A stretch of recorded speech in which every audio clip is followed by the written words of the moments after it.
Yo, what's good, YouTube? Zamcro here, aka Scoot, back with the Pokemon Battle Federation Season 5, week number 5 battle here against Andy, as I said in the team builder or the preparation talk. Um, we're facing Andy, coach of the St. Louis Carbinks.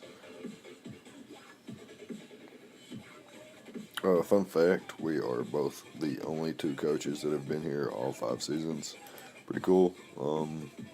He is 2-2 going into the match, and I am 2-1 going into the match, but I have a battle that I haven't played yet.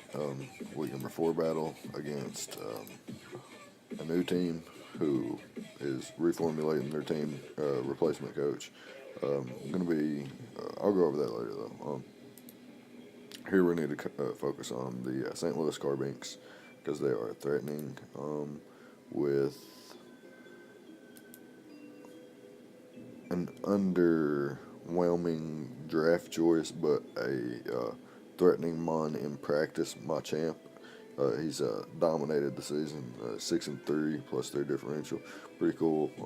So expected that to come. Don't see it on the field. Pretty interesting. He brings the Latios, the Arcanine, the Nidoqueen, the Braviary, the Metagross, and the Tangrowth. So pretty cool squad he brings. Like I predicted, Latios would come. I knew that thing would come. I knew most of these things would come. Didn't know if the Braviary would come or maybe the Arcanine. However, we are adequately prepared for basically everything on his team. I expect a Choice Scarf Latios to combat a Diddy Zard, like I said in team prep. Potentially has Trick, Draco, Hidden Power Fire, and Psyshock maybe.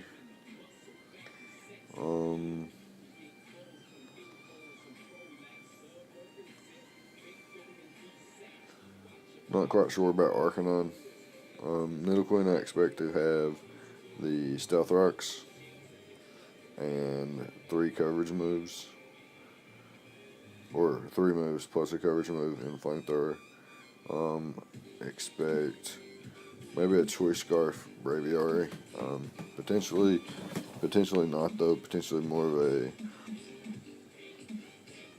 of a weird set, maybe like a bulk up set or something. Metagross, not sure.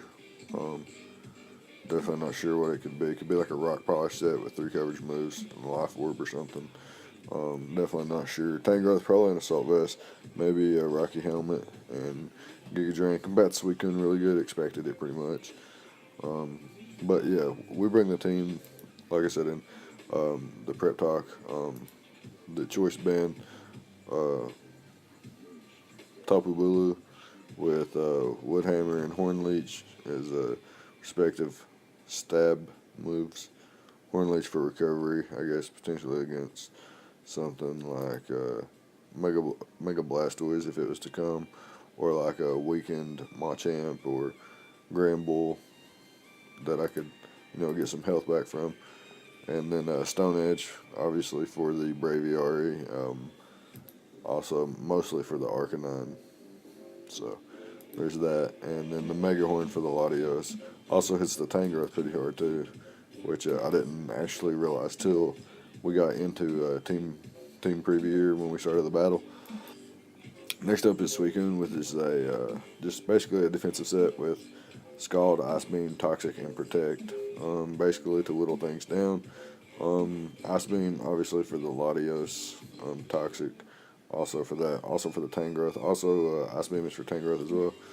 Scald is just generally good against his team, and Toxic just amazing against every team. So, Toxic Protect is always nice. It gets leftovers back, grassy terrain back, so it's really neat. So that's the story behind that set. Anyways, next up is a Dragon Dance Roost set. Charizard with Dual Stab, Adamant Nature, which is really nice. I can afford to do that with just enough EVs to avoid a 2-hit KO from a Tangrowth's Earthquake, which is important in my opinion. Fortress here, Ockerberry set with spikes, gyro ball, volt switch, and rapid spin. Basically all I needed. And S5W5 set. Ockerberry for hidden power fire or a flare blitz from Arcanine. Could potentially live one. Debated a counter, running counter, but I really wanted rapid spin, so opted for rapid spin over that. Choice scarf, baton pass, mega Medicham with 3 moves, high jump kicks, and headbutt. Ice punch. Had to go jolly though. Leftovers, stun fisk with stealth rocks, discharge, earth power, and foul play, so that Latios could not set up on me. No matter its EV spread, Latios cannot avoid taking less than 25% from foul play, as long as I don't have a minus attack nature. So I am running a minus speed nature with stun fisk, which is important. Because if Latios was something like a subcomp mine to take advantage of, like Fortress or Stunfisk or something like that, I would be in a really unfortunate position. Like I said though, he does have Z Latios, which is pretty cool. He could have ran that. Like I said, you're gonna see in the match he does turn out to be Choice Scarf, as I predicted him to be, to revenge kill, a Mega Charizard X. But I don't know if I went over his complete roster. But he has the Latios, Mega Blastoise, Arcanine, Tangrowth, Metagross, Machamp, Granbull, Braviar, Nidoqueen. And we have Tapu Bulu, Suicune, Mega Charizard X, Crobat, Fortress, Medicham, Acelgor, Stunfisk, Smeargle, and Frostlass. Like always, we haven't made any transactions this season. And so we're 2-1 going into the match with a 0 differential, neutral differential, I guess. Facing off against last season's runner-up, so we know we got our hands full. Obviously, it is Andy. He was last season's runner-up, semifinalist, a couple seasons ago, multiple seasons in a row as well, and has always, had a winning record and whatnot. So we expect nothing but good things here. And I guess we can hop into the battle. I'm going to lead off with Suicune, predicting his Nidoqueen lead. Because I kind of predicted him to want to get rocks up. Maybe has flamethrower for Fortress and could win that hazard war. Maybe could throw off the flamethrower and make sure that he gets his rocks up to stay. That's the reason I decided to lead Suicune, because if he does get his rocks up, I don't want him to stay. So I want to have my Fortress later in the match to spin against something else that maybe doesn't have fire coverage. Or if everything does have fire coverage, then I want to be in a position to where that once I spin, the rocks aren't going to be able to go back up. Hence, the reason Nidoqueen needs to be gone first. And that is the reason I lead with Suicune. So I just fire off a Scald here. He does reveal Thunderbolt and does a lot of damage. Does over half, which is unfortunate. And here I'm kind of forced to click Protect. I guess, in a sense, it's kind of a 50-50 here. I could click Scald, predicting him to click Rocks, and I kind of gained back a turn, sort of. Maybe. Sort of. But if he was to click Thunderbolt here and I died, then I'd really be in the back. So I'm just going to go ahead and click Protect, as he does decide to get his Rocks up, as I predicted, but he couldn't risk it. If he clicked Thunderbolt there, I would have been in a bad situation. So best off to just click that. Here I'm going to make a play though, and I'm going to click Ice Beam because it killed the Nidoqueen as well. So if he went into Tangrowth like he did, then I get big damage off. He switches out into Arcanine here on my next Ice Beam, which is a good play. Here's a kind of a crucial play here. I'm going to click Toxic because bringing an Arcanine in on a Suicune is kind of funky. And I figured he would have some kind of trickery, and he does have the Sunny Day and reveal Solar Beam. So pretty cool set there. Very cool. Nice and heat, literally. Can bring in Medicham though, click High Jump Kick, and someone gets 2-hit KO'd. Maybe outside of like a Latios or something, but he probably doesn't want that to take damage. He's going to pivot into Tangrowth and then out into Arcanine to get the Intimidate off again. or off for the first time. And he's going to be able to avoid a 2-hit KO. He's going to click Flamethrower here, which I think was, I think he could have afforded to click Solar Beam there on his last turn of Sun instead of Flamethrower. It would have knocked out Medicham, I think, maybe, depending on rolls. And would have did more damage to Suicune, but he didn't. I'm able to get Suicune in and get a Toxic off as he Morning Suns, and then sacks off the Nidoqueen to the Scald instead of getting the Sunny Day up, which I thought was interesting. And now I'm in a position where I can afford to get Fortress in and get rid of rocks, and then start working my way into putting Medicham and Charizard in a position to win the game. He does hit me with the Giga Drain here as I get the Toxic off, though. So I'm kind of happy with that trade. I can click Protect here, and I'm like waiting for him to click something other than Giga Drain, but he's not really feeling it. I guess is the word. He's not really feeling switching his move up, but I'm going to switch out here. He actually goes into Latios on a predicted Protect, maybe, or Ice Beam or something.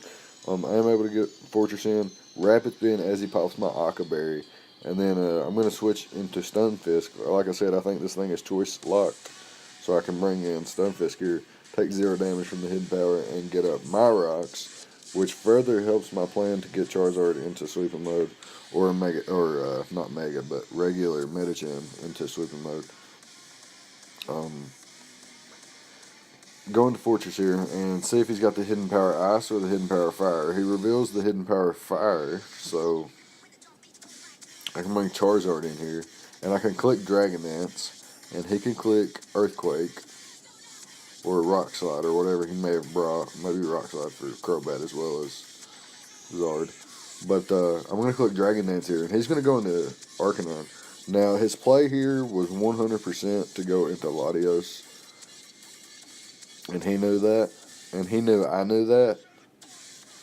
So he predicted me to straight up attack and click the Dragon Claw as he goes into Latios to, be faster than I. He predicted me to click Dragon Claw, but my play was 100% to Dragon Dance, and if he went into Latios, then I have Sack Fodder. If he locked himself into Draco Meteor, then I have Tapu Bulu. If he locks himself into, and if he clicks, so basically what happened here is he made a kind of like a mid-ground play that puts him in the very, very back. He gets the Intimidate off, but I get a Dragon Dance up, so I'm already at +1 speed. And Arcanine can't touch me. It has Sunny Day, Flamethrower, Solar Beam, and Morning Sun. Morning Sun, yeah. So his play here was 100% to go in the Latios, because if I Dragon Dance, he Revenge Kills me. And if I click Flare Blitz, he eats it. I never click Dragon Claw there because Tangrowth is 100% setup fodder for my Charizard, as I am EV'd to take Earthquake twice. I can take 2 Earthquakes before I have to Roost. Get bar crit. But yeah, I can take 2 Earthquakes, Roost up, Dragon Dance, Roost, Earthquake, Earthquake damage off, and Dragon Dance back up, Roost back up, Dragon Dance up, Roost up, etc., all day on Tangrowth. So my play there was 100% to Dragon Dance, and his play was 100% to go to Latios to go ahead and click Draco Meteor. But he goes into Arcanine, so I'm able to take advantage of this, as I know it can't touch me with 2 moves that I resist both, quad resist both. So I can Dragon Dance again, and now he's in a position where all of his mons drop. Like, Arcanine might be able to live a hit, but it can't actually do damage back, and even if it could, it wouldn't avoid a 2-hit KO, and in turn couldn't 2-hit KO me. Metagross reveals that Aqua Berry maybe has one chance to live a +1 Flare Blitz from an Adamant Tough Claws boosted Charrrrrrt X Ockerberry to live the Flare Blitz, but that +1 it just don't live. Able to live the recoil, take out the Tangrowth with the Flare Blitz and leave that recoil. We know Arcanine doesn't have the extreme speed, so we're able to go ahead and get the knockout there. The crit, I don't think it mattered. It could have mattered, but I don't like, even if it did matter, Metachan just come in and clicked whatever move it wanted. Suicune clicked whatever move it wanted, and it would have been a good game. But yeah, so we're gonna be able to pick up a victory here, a very close. Like, outside, the score doesn't show how close the game was. The game was actually pretty close. We both had game plans, and it looked like that I was able to, once I was able to get rid of his rocks and his rock shatter and then set my rocks up, it looked like the tide turned in my favor, and we was able to get a nice clean 5-0 victory without any real relevant hacks or anything like that, which is really cool. Charrrrrrt finally showing off what a monster it is, picking up 5 kills here, which is really cool. And we're going to move to 3-1 with a 5+ differential, and we got that one game to make up still, so could potentially be 3-2 or 4-1 here soon. And we got a week 6 match coming up against Andy's cousin Tyler, or Ty, PokeTy90. Again, good game, Andy, and looking forward to our game against Ty. And I guess that's going to be it. So if you like, leave a like, comment, subscribe, all the good stuff. Let me know what you thought about the prep coming through, and the like, I guess the predictions of his preparation. I guess, like, I got most of it right. Pretty proud of that, and yeah, that's gonna be it. So I'll see you guys next time. Thank you for watching.